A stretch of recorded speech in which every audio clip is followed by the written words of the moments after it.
আমি প্রিয়া আছি আপনাদের সাথে। আজকের গল্পটিতে থাকছে রিপন ও তার খালার দুষ্টু মিষ্টি খুনসুটিকে ঘিরে। সো তাড়াতাড়ি হেডফোন লাগিয়ে নিন, আর এইরকম মজার মজার গল্প শুনতে অবশ্যই আমাদের চ্যানেলটি সাবস্ক্রাইব করে রাখুন। ধন্যবাদ।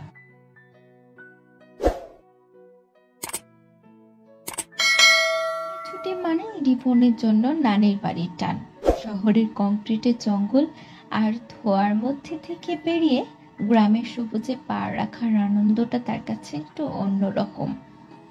এবারও সে যখন নানির বাড়ির উঠোনে এসে দাঁড়ালো, গাছের ছায়ায় তখন বইছে শীতল হাওয়া। সেই হাওয়া এসে তার গায়ে লাগলো, কিন্তু এই গ্রীষ্মটা তার জন্য একটু অন্যরকম কিছু অপেক্ষা করছিল। সেটা সে তখনও জানতো না। প্রথম দিন দুপুরে রিপন নানির সঙ্গে বারান্দায় বসে গল্প করছিল। হঠাৎই পাশের বাড়ি থেকে একটা নরম কণ্ঠ ভেসে আসলো।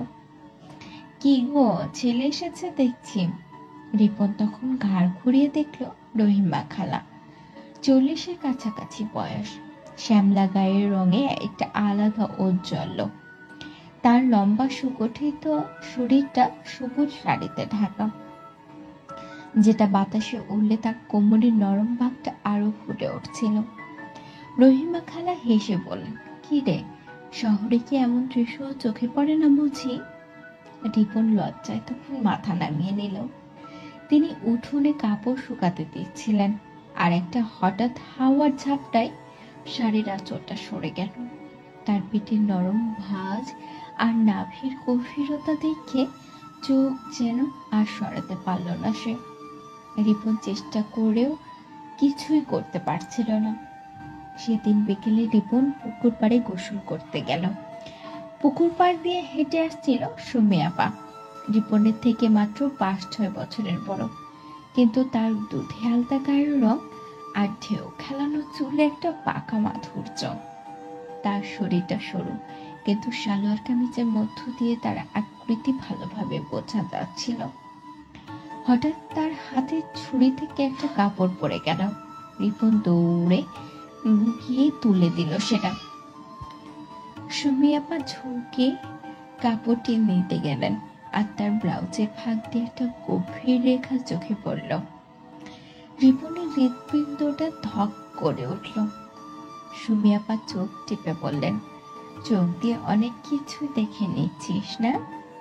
রিপন কোনো মতে হেসে বলল, আপা ভুল হয়ে গেছে। কিন্তু তার মনের ভিতরে একটা ঢেউ খেলে উঠল। এই গ্রামটা কি সত্যি একটা সাধারণ এতটা? পরদিন সকালে নানি বললেন, চল জাহানারা চাচির বাড়িতে যাই।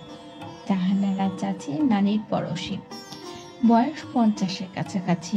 তার গমের মতো গায়ের রং আর ভারী শরীরে একটা পূর্ণতার ছাপ। শাড়ি পরলেও তার ভারী শরীরের গড়নটা লুকিয়ে রাখা যায় না। বাড়িতে ঢুকতেই চাচি বললেন, এসো বাবা, বসো, তোমার জন্য মিষ্টি এনেছি। টেবিলে বাটি রাখতে গিয়ে তিনি একটু ঝুঁকলেন। শাড়ির আঁচল সরে গিয়ে বল দুটো চোখে পড়ল তার। রিপন চোখ সরাইতে গিয়ে কিন্তু তার মাথায় একটা অস্থির ভাবনা ঘুরতে লাগলো। চাচি হেসে বললেন, কি রে, এত লজ্জায় কিসের? রিপন মনে মনে ভাবল, এই মহিলা কি সবাই এমন ভাবে নজর কাড়ে? দিন গড়াতে থাকলো।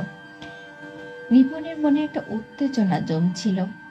রহিমা খালার শ্যামলা রূপ, সুমি আপার দুধে আলতা গায়ের মাধুর্য, আর জাহানারা চাচির পূর্ণ শরীর, সব মিলে তার মাথায় একটা কল্পনার জাল বুনছিল।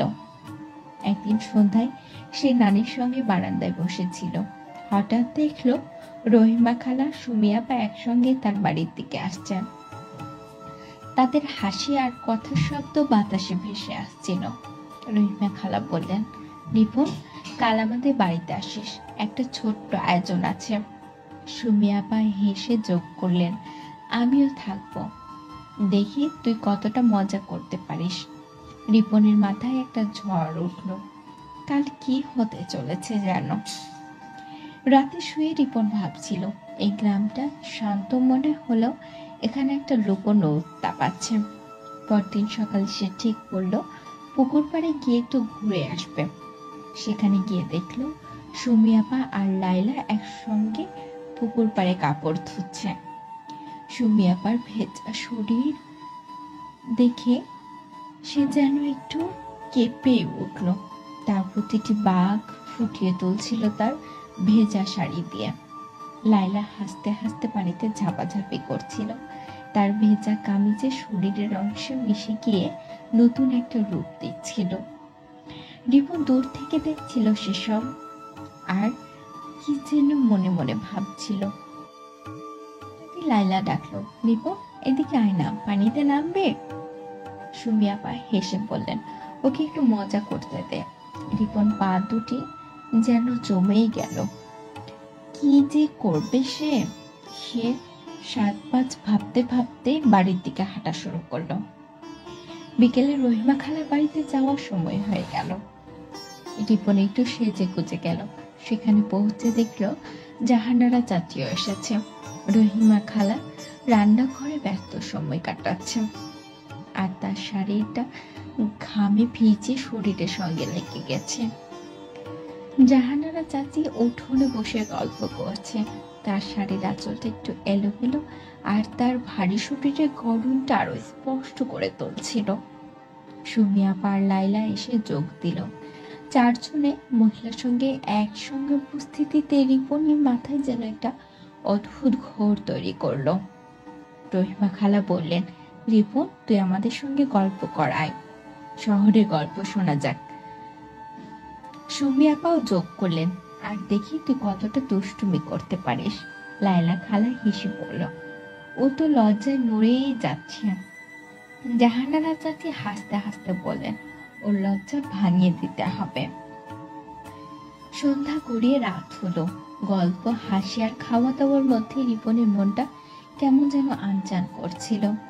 এই মহিলা যেন তাকে একটু অন্যরকম জালে জড়াচ্ছিল, কিন্তু বাস্তবে কিছুই ঘটল না।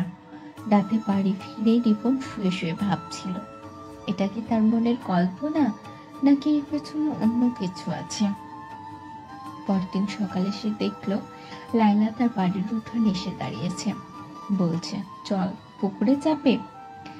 লাইলা ডাকে রিপনের মনে আবার অস্থিরতা জাগলো। কেমন যেন অস্থিরতায় কাটলো রিপনের।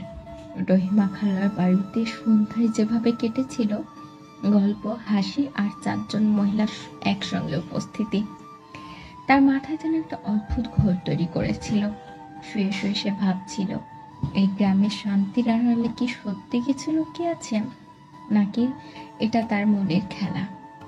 ঘুমের মধ্যেও তার স্বপ্নে ভেসে উঠেছিল রহিমা খালার শ্যামলা হাসি, সুমি আবার দুষ্টু চোখ, জাহানারা চাচির গভীর কণ্ঠ, আর লাইলার কিশোরী চঞ্চলতা।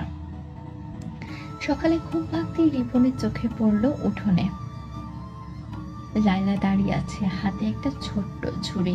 তার মধুর মতো গায়ের রঙে সকালবেলার পরে আরো ঝকঝক করছিল।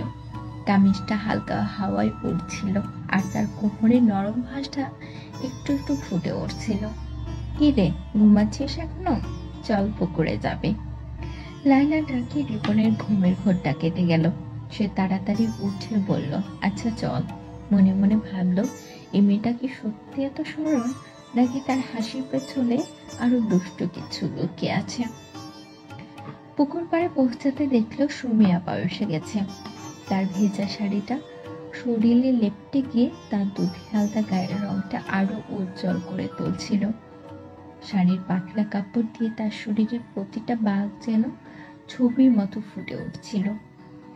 লাইলা পানিতে নেমে ঝাপাঝাপি শুরু করলো। তার কামিজটা শরীরের সঙ্গে মিশে গিয়ে একটা নতুন রূপ ধরছিল। সুমি আপা হেসে বললেন, রিপন তুইও নাম না, গরমে একটু ঠান্ডা হবে। রিপনের মনটা দ্বিধায় পড়ল, পানিতে নামলে কি হবে। তার চোখে বারবার সুমি আপার লাইলার দিক যাচ্ছিল। শেষে সে বলল, আচ্ছা নামছি। পানিতে নেমে সে দেখলো লাইলা তার দিকে পানি ছুড়ে দিচ্ছে। সুমি আপা হাসতে হাসতে বললেন, দেখি তুই কতটা দুষ্টুমি করতে পারিস। রিপনের মনটা কেমন যেন হালকা হয়ে গেল, কিন্তু তার ভেতরে একটা উত্তাপ জমছিল। পুকুর পাড়ে ফিরে এসে রিপন নানির কাছে বসলো। নানি বললেন, রহিমা আজ আবার ডেকেছে, বলল তুই যেন যাস। রিপনের মনটা আবারও অস্থির হয়ে উঠল। গতকালের সন্ধ্যার কথা মনে পড়ে গেল। সে একটু সেজে গুজে রহিমা খালার বাড়ির দিকে রওনা দিল। পৌঁছে দেখল শুধু রহিমা খালাই নন, জাহানারা চাচিও এসেছে। রহিমা খালার উঠোনে একটা চৌকি পেতে বসেছে। তার শাড়িটা ঘামে ভিজে শরীরের সঙ্গে লেগে তার শ্যামলা গায়ের রংটা আরো গাঢ় করে তুলেছিল। জাহানারা চাচি পাশে বসে গল্প করছিল। তার শাড়ির আঁচলটা একটু এলোমেলো হয়ে তার শাড়ির ভারী শরীরটা গড়নেরটা ফুটে তুলছিল যেন। রহিমা খালা বললেন, আয় রিপন, কাছে এসে বস, আজ একটু অন্যরকম গল্প হবে। জাহানারা চাচি হেসে যোগ করলেন, তো শহরের গল্প শুনতে চাই, আর দেখি তুই কতটা বড় হয়েছিস। রিপনের গলা মুহূর্তে যেন শুকিয়ে গেল। এই কথার পেছনে আসলে কি লুকিয়ে আছে? কিছুক্ষণ পর সুমি আপার লাইলা এসে যোগ দিল। সুমি আপার চুল এখন পুকুরে পানিতে ভিজে আছে, আর তার শরীরটা শাড়ির সাথে লেগে গিয়েছে, আর তার নরম পাকগুলো ফুটিয়ে তুলছিল। লাইলা হালকা একটা সালোয়ার কামিজ পরে এসেছে, যেন তার কিশোরী শরীরের সঙ্গে মিশে একটা তাজা ঔজ্জ্বল্য ছড়াচ্ছিল। চারজন মহিলার একসঙ্গে উপস্থিতি রিপনের মাথায় আবারও কি ঘোরটা ফিরে এলো। তারা সবাই গল্প শুরু করলো।